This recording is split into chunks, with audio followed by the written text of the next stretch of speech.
আসসালামু আলাইকুম। আমি মোহাম্মদ শাহিনুর রহমান, সেমকো কোম্পানিতে ডেভেলপমেন্ট অফিসার হিসেবে কর্মরত আছি। আমি আজকে একটা ধানের জমিতে আসছি। ধানের এখন যে পর্যায়ে ধানের সবচেয়ে মারাত্মক ক্ষতিকারক একটা পোকা, যেটাকে বলা হয় বিপিএস, মানে কারেন্ট পোকা নামে সবাই পরিচিত। এই কারেন্ট পোকাটা ধানের এই গাছের গোড়াতে আক্রমণ করে। একজোড়া কারেন্ট পোকা অনেকগুলো ডিম দিতে পারে। এই ডিম থেকে বাচ্চা হওয়ার পরেই আস্তে আস্তে যখন বংশ বিস্তার হবে, তখন এর ধানের রস চুষে খাওয়ার পরে ধানটা আস্তে আস্তে আপনার পুড়ে যাওয়া বাস পড়ার মতো হয়ে যায়।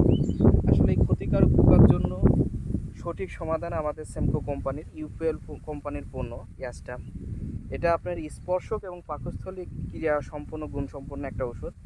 এটা স্প্রে করার সঙ্গে সঙ্গে পোকা মারা যায়, এবং পাশাপাশি আগাম যদি আপনি ব্যবহার করতে পারেন, তাহলে কারেন্ট পোকা, যেটা ক্ষতিকারক পোকা, এটা আপনার জমিতে আসে না। এটা ব্যবহার বিধি নিয়ম: 33% 1 বিঘা জমিতে 25 গ্রাম 4 মেশিন পানি হারে স্প্রে করলে আপনার কারেন্ট পোকার হাত থেকে আপনি রক্ষা পাবেন।